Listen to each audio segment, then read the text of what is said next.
inside and outside. We're gonna get him on the run, boys. And once we get him on the run, we're gonna keep him on the run. And then we're gonna go, go, go, go, go, go. And we're not gonna stop until we get across that goal line. This is a team they say is good. Well, I think we're better than them. They can't lick us. What do you say, man? And I have been on record, and I've told this to Jerome Bettis.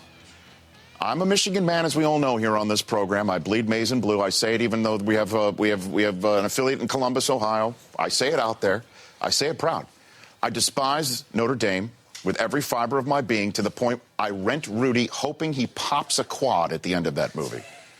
That he runs out on the field, and it's his big moment, and suddenly Sean Astin reaches for his quad, maybe an Achilles.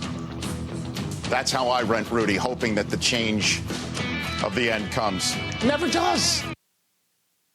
Oh, my gosh. Not awkward to start. Not awkward to start an interview with Sean Astin in that possible way at all. He is right here in the Rich Eisen Show studio in advance of the Ironman World Championship in Hawaii in October that he's running on behalf of Run Third, the charity of his that benefits after-school running programs. Good to see you, Sean Astin. Good to see you, Rich. Yes. So I was going to wait to go Rudy with you, but I'm going to work slowly towards all that.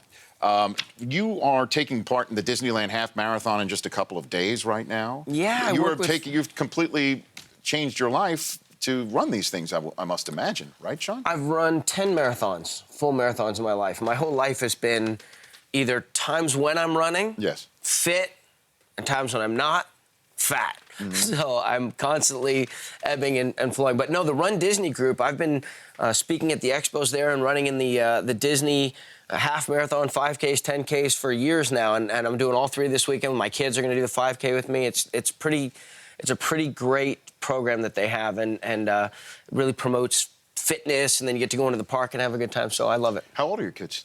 I can't remember at this point. My oldest daughter, Allie, just started college back east. Oh, my gosh. Yeah, they've got a good football team at her college. Which college She's is at that? Harvard. Okay, she's at Harvard. She's at Harvard. Okay, very good. And then the two little ones are 13 and 10, Elizabeth and Bella. So we got Allie, Elizabeth, and Bella. Okay, and they're going to run with Elizabeth you? and Bella are going to, and my wife, Christine, of 24 years, are going to run the 5K on Friday, tomorrow morning. So. Why did you start running marathons, Sean? Why did you start doing that? Well, when I was, 14 or something, my best friend, who was tall and skinny, good basketball player, hated running. If it wasn't just back and forth on the court. His stepdad invited him to run a 10K around the Coliseum. Right. And he was like, nah, no, I'm not going to do that. So Todd asked me if I would do it. And I said, yeah. And I went down there, and I don't think I'd run more than a mile in my life.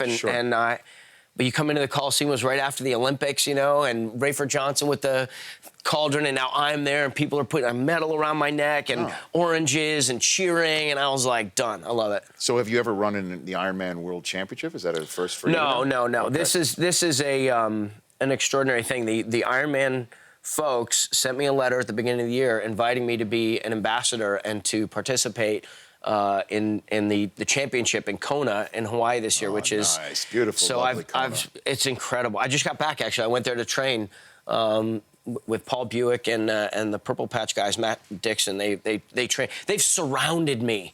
If I can't do this, nobody can do it, because they've surrounded me with world-class experts to help me, do it. But at a certain point, yesterday I was out in Malibu. I did the longest free swim of my life with no wetsuit on, and it was 2.4 miles, which is the Ironman distance. Sure. And I survived it, and I got out and went for a 90-minute run. So I'm like, let's go. I'm ready. Let's go. My gosh. And I'm here with Sean Astin on the Rich Eisen Show. The Run Third charity, what's that all about? How Run people can Third, get I involved started with, it was basically a response to a prompt from the LA Marathon. In 2010, they wanted to challenge the field to run for something, and I was like, I gotta run for myself, keeps me fit. It's good mental hygiene. I'm like, I like mental health hygiene. So I felt sort of embarrassed, and I decided, you know what? I'm not like, Byron Scott. I remember invited me to one of his charity golf tournament when I was like 20 or something, and I thought, man, a guy like him or a lot of these athletes, they can do a fundraiser and in one night raise several $100,000. As great as Rudy is, and Lord of the Rings and Goonies and stuff, I don't think I could host a one-night thing or a weekend event. So I decided I would turn it back on other people and basically say, I run first for myself, I run second for my wife and kids, and I run third for you. So basically, it was a Twitter hashtag thing when it started, and it was like, who do you want me to run third for? So I'll ask you, if I'm running tomorrow the 5K, I'm running the half marathon on Sunday, Rich, who do you want me to run for? Jim Harbaugh. Jim Harbaugh. So hashtag run third for Jim Harbaugh. And or run third for hashtag Jim Harbaugh. So I'll do that. And then I'll even write it down and like carry it with me. So it moved from that, and it was incredible. They put me on the cover of Runner's World and like Competitor Magazine, and I'm not a guy who belongs on the cover of Runner's World. I'm like a nice little 10:30 pace. Don't worry about me. I'm a duffer. But I basically, they love the idea of it. I got to fly with the Blue Angels. I mean, it's just been this incredible thing. So then we tried to figure out how to like specifically make it meaningful for people. So Chris and Mindy Prazier, this incredible couple. She's a coach in primary school in Mesa, Arizona. Chris is a cop. They love to run Disney things. We actually met at Disneyland during one of the races. We did a 5K this year. And the money that we raised from the 5K went to the after-school running program that she started. So it gets them, a lot of these kids are, let's call it an underserved area. So that, shoes, entrance fees, get a van to take them to an event, like whatever resource they need. It wasn't that much, but so when Ironman invited me to do this as an ambassador of theirs for the year, I guess, I decided that we would try and figure out how to replicate that and maybe in a year do a few schools.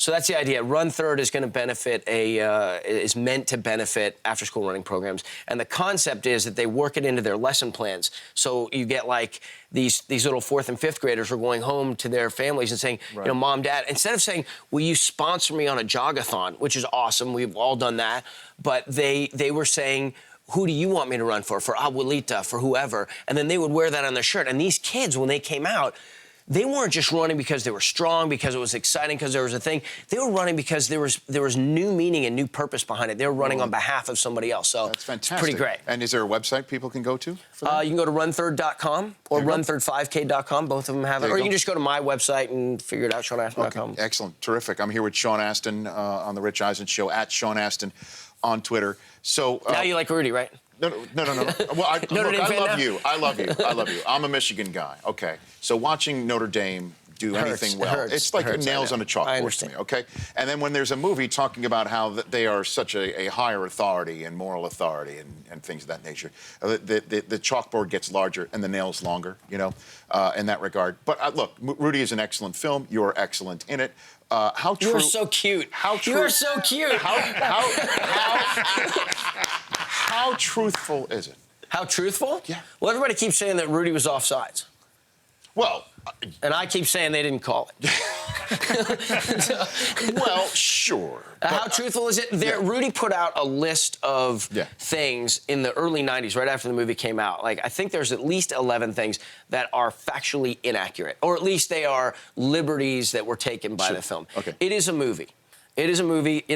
Rudy was in on the sack. I've seen the footage, the 16-millimeter footage. Yeah. It wasn't like his solo sack. Dan Devine called a radio show when Rudy was doing an interview promoting the movie, saying, if any kid put their jersey on my desk, they never would have seen it again. And it's like, nobody put their jersey on the desk, but it's a metaphor. It's something symbolic that says that a team wanted to lift up somebody that they thought had a lot of heart. So it's, so is it accurate? It's a really good movie. Sure. And there's enough accurate for us to all feel good about it. And how you've met Rudy, I imagine, many times. Oh, yeah, right? we're linked forever, You're tight? Yeah. And does he admit that he was not really, like, the whole team didn't carry him off the field and things like that? Here's the thing. Do you know what the Bengal bouts are? Do they have this in Michigan? What do you got? It's an intramural boxing. Okay. I wouldn't know, but tournament. Maybe they do. Let's say they Rudy do. made his bones on the campus by beating everybody in the Bengal bouts. Okay. That was in the original script of the movie. Didn't make it into the movie. So you're saying if I keep calling him a fraud, he's going to come kick my ass? Is that what you're saying? Sean Astin? Wow, that'd be an interesting fight. It probably would end very quickly. I think in a foot race you got him. Well, I mean, No, Rudy is. You can say Rudy's a fraud. You're allowed to say that. My business manager, the guy's in charge of my I'm money. allowed to say that. Sure. Okay. It's athletics, man. You can say what you want. I remember my little brother booing at a Dodger game, and I was like, when we were little kids, I'm like, it wasn't polite. I'm like, don't boo. And my grandmother snapped at me and said, he can boo if he wants to. And I was like, whoa. Like, Grandma said it's my entire world was inverted. But no, my business manager who's in charge of my money, Randy Sugarman, said he went with a bag of tomatoes to see the movie because he's from SC. See what I mean? But he said he didn't pull them out of the bag. He said the movie's all right. The movie's really good. The movie's excellent. It is really good. Thanks. But I do hope that you're Papa Quad by the end of the movie. Sorry. Can you drop an F-bomb on the guy's show? Oh, my God. You could say you hope Rudy in retrospect. We have a delay. Look. No, look. Look at this. Look at this. I have on right now. He's got an Iron Look at Man this. What do you got? Look at this. Oh, That's it. MRI says it's fine, but I'm going to do a half marathon this weekend, and I'm praying of all things in the world, please, no Achilles, no quad. Fantastic. Like, please don't say that. Let me tell you something. Please take it back. That is right there, and just you showing your feet, a walk-off. And I think, our radio audience definitely had suddenly like, wait a minute, did he just say something bad? The answer is this is what I've been looking for. I've been saying this for so long, and then I say it to the man who played Rudy, and then to have that word thrown back at me. Sorry. No. It just wheelhouse. No, it's a New Yorker. It's a New Yorker. I breathe it in, sir, and I respect it. Sorry. Amazing. I'm not going to crawl out of your studio praying to the injury gods to leave me alone. Look, I know you got to run, so figuratively and literally. Both, yeah. So, I appreciate you coming on the program. I love how smart you are. Thanks for all you do. No, thank you. Same to you, and good luck to you running. And I can't wait for Rudy, too. I can't wait. And watch it to NBC. October 10th is the Ironman triathlon. Terrific. And they are, the one thing I just have to say, one last thing. Sure. You clearly have the floor. You can say what you want. Well, I don't know if it's like we're in a parking lot, but the triathletes who compete in Ironman, in the Kona, in the championships, have qualified. They've won their age group for their in some Ironman qualified thing.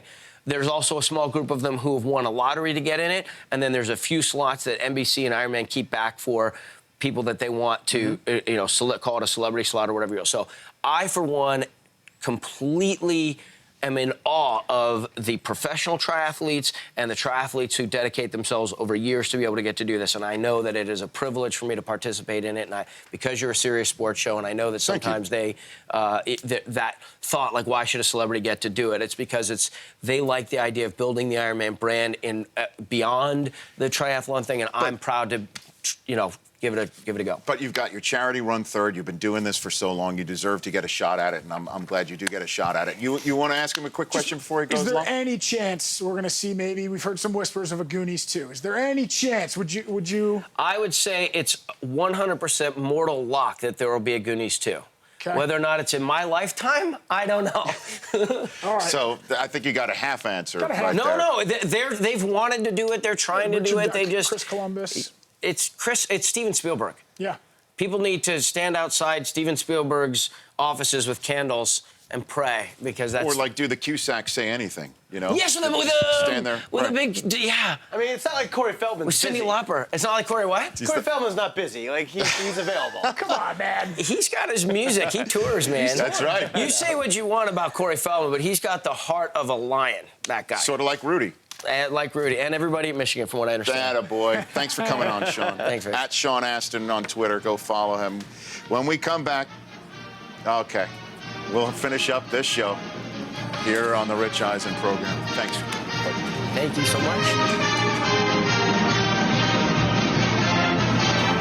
The Rich Eisen Show, weekdays at noon Eastern.